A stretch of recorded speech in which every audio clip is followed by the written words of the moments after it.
بسم اللہ الرحمن الرحیم۔ حدیث مبارکہ حضرت انس رضی اللہ عنہ کو یہ فرماتے ہوئے سنا، رسول کریم صلی اللہ علیہ وآلہ وسلم جب دھوتے یا یہ کہا کہ جب نہاتے تو ایک سا سے لے کر 5 مد تک پانی استعمال فرماتے تھے، اور جب وضو فرماتے تو 1 مد پانی سے۔ صحیح بخاری حدیث نمبر 201۔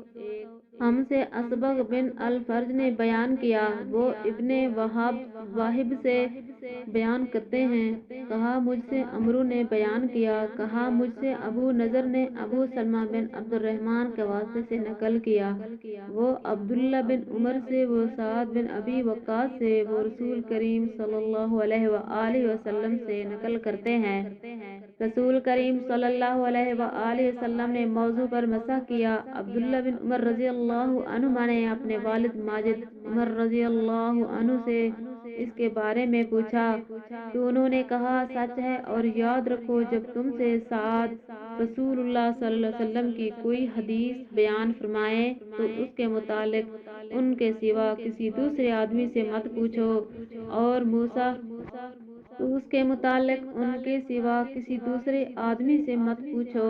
اور موسیٰ بن عقبہ کہتے ہیں کہ مجھے ابو النضر نے بتلایا، انہیں ابو سلمہ نے خبر دی کہ سعد بن ابی وقاص نے ان سے رسول اللہ صلی اللہ علیہ وسلم کی یہ حدیث بیان کی۔ پھر عمر رضی اللہ عنہ نے اپنے بیٹے عبداللہ سے ایسا کہا۔ صحیح بخاری حدیث نمبر 202۔ مغیرہ بن شعبہ سے روایت کرتے ہیں، وہ رسول کریم صلی اللہ علیہ وسلم سے نقل کرتے ہیں، ایک دفعہ آپ صلی اللہ علیہ وسلم رفع حاجت کے لیے باہر گئے تو مغیرہ پانی کا ایک برتن لے کر آپ کے پیچھے گئے۔ جب آپ قضائے حاجت سے فارغ ہو گئے تو مغیرہ نے آپ کو وضو کراتے ہوئے آپ کے اعضاء مبارکہ پر پانی ڈالا۔ آپ صلی اللہ علیہ وسلم نے وضو کیا اور موضوع پر مسح فرمایا۔ صحیح بخاری حدیث نمبر 203۔ ہم سے ابو نعیم نے بیان کیا، کہا ہم سے شیبان نے یحییٰ کے واسطے سے نقل کیا، وہ ابو سلمہ سے، انہوں نے جعفر بن عمرو بن امیہ الزمری سے نقل کیا، انہیں ان کے باپ نے خبر دی، انہوں نے رسول کریم صلی اللہ علیہ وسلم کو موضوع پر مسح کرتے ہوئے دیکھا۔ اس حدیث کی مطابقت میں حرب اور ابان نے یحییٰ سے حدیث نقل کی ہے۔ صحیح بخاری حدیث نمبر 204۔ ہم سے عبدنان نے بیان کیا، کہا ہمیں عبداللہ نے خبر دی، کہا ہم کو اوزاعی نے یحییٰ کے واسطے سے خبر دی، وہ ابو سلمہ سے، وہ جعفر بن عمرو سے، وہ اپنے باپ سے روایت کرتے ہیں کہ میں نے رسول کریم صلی اللہ علیہ وسلم کو اپنے عمامے اور موضوع پر مسح کرتے دیکھا۔ اس کو روایت کیا معمر نے یحییٰ سے، وہ ابو سلمہ سے، انہوں نے عمرو سے مطابقت کی اور کہا کہ میں نے رسول اللہ صلی اللہ علیہ وآلہ وسلم کو دیکھا، آپ واقعی ایسا ہی کیا کرتے تھے۔ صحیح بخاری حدیث نمبر 205۔ وہ عامر سے، وہ عروہ بن مغیرہ سے، وہ اپنے باپ مغیرہ سے روایت کرتے ہیں کہ میں ایک سفر میں رسول کریم صلی اللہ علیہ وآلہ وسلم کے ساتھ تھا تو میں نے چاہا کہ وضو کرتے وقت آپ کے موزے اتار ڈالوں، آپ نے فرمایا انہیں رہنے دو، کیونکہ جب میں نے انہیں پہنا تھا تو میرے پاؤں پاک تھے، یعنی میں وضو سے تھا، بس آپ صلی اللہ علیہ وسلم نے ان پر مسح کیا۔ صحیح بخاری حدیث نمبر 206۔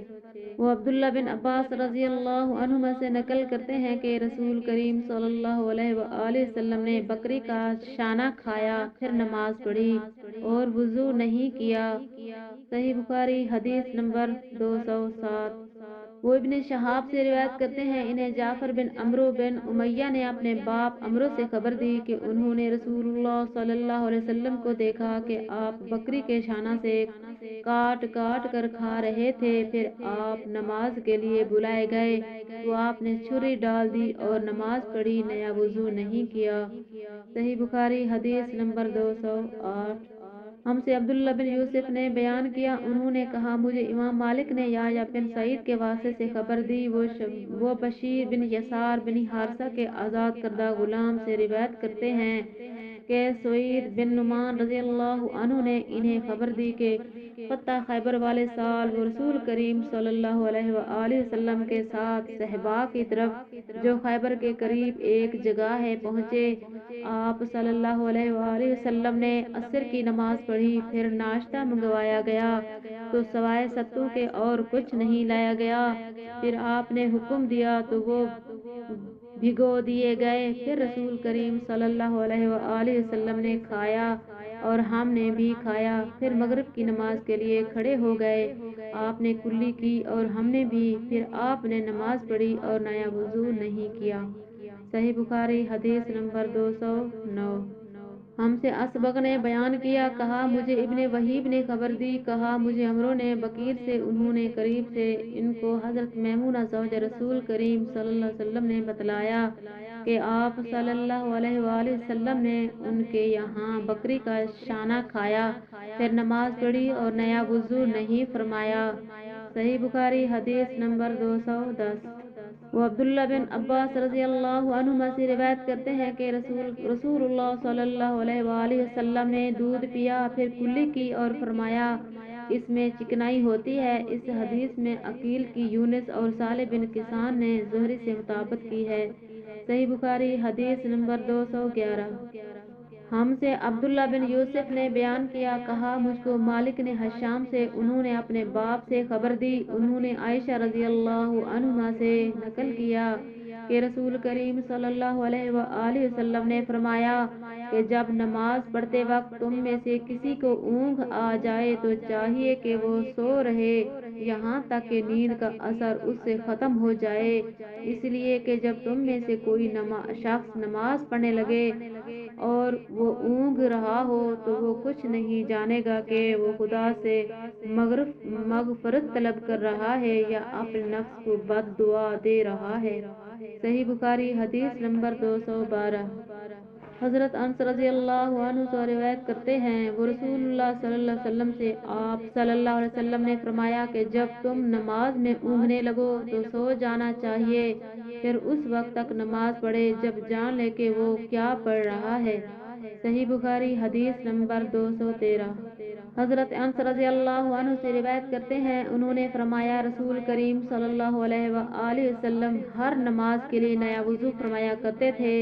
میں نے کہا تم لوگ کس طرح کرتے تھے؟ کہنے لگے ہم میں سے ہر ایک کو اس کا وضو اس وقت تک کافی ہوتا جب تک کوئی وضو توڑنے والی چیز پیش نہ آ جاتی، یعنی پیشاب، پخانہ یا نیند وغیرہ۔ صحیح بخاری حدیث نمبر 214۔ انہوں نے کہا مجھے سعید بن نعمان رضی اللہ عنہ نے بتلایا، انہوں نے کہا کہ ہم خیبر والے سال رسول کریم صلی اللہ علیہ وآلہ وسلم کے ہمراہ جب صحابہ میں پہنچے تو رسول کریم صلی اللہ علیہ وآلہ وسلم نے ہمیں عصر کی نماز پڑھائی۔ جب نماز پڑھ چکے تو آپ نے کھانے منگوائے، مگر کھانے میں صرف ستو ہی لایا گیا، تو ہم نے اسی کو کھایا اور پیا۔ پھر رسول کریم صلی اللہ علیہ وآلہ وسلم مغرب کی نماز کے لیے کھڑے ہو گئے تو آپ صلی اللہ علیہ وآلہ وسلم نے کلی کی، پھر ہمیں مغرب کی نماز پڑھائی اور نیا وضو نہیں کیا۔ صحیح بخاری حدیث نمبر 215۔ وہ ابن عباس رضی اللہ عنہما سے روایت کرتے ہیں کہ رسول کریم صلی اللہ علیہ وآلہ وسلم ایک دفعہ مدینہ یا مکے کے ایک باغ میں تشریف لے گئے، وہاں آپ نے دو شخصوں کی آواز سنی جنہیں ان کی قبروں میں عذاب کیا جا رہا تھا۔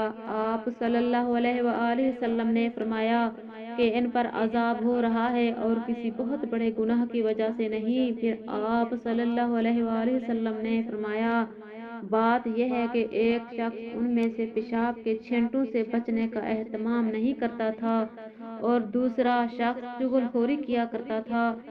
پھر آپ صلی اللہ علیہ وآلہ وسلم نے کھجور کی ایک ڈالی منگوائی اور اس کو توڑ کر دو ٹکڑے کیا اور ان میں سے ایک ایک ٹکڑا ہر ایک کی قبر پر رکھ دیا۔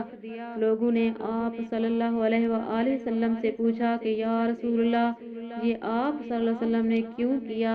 آپ صلی اللہ علیہ وآلہ وسلم نے فرمایا اس لیے کہ جب تک یہ ڈالیاں خشک ہوں شاید اس وقت تک ان پر عذاب کم ہو جائے۔ صحیح بخاری حدیث نمبر 216۔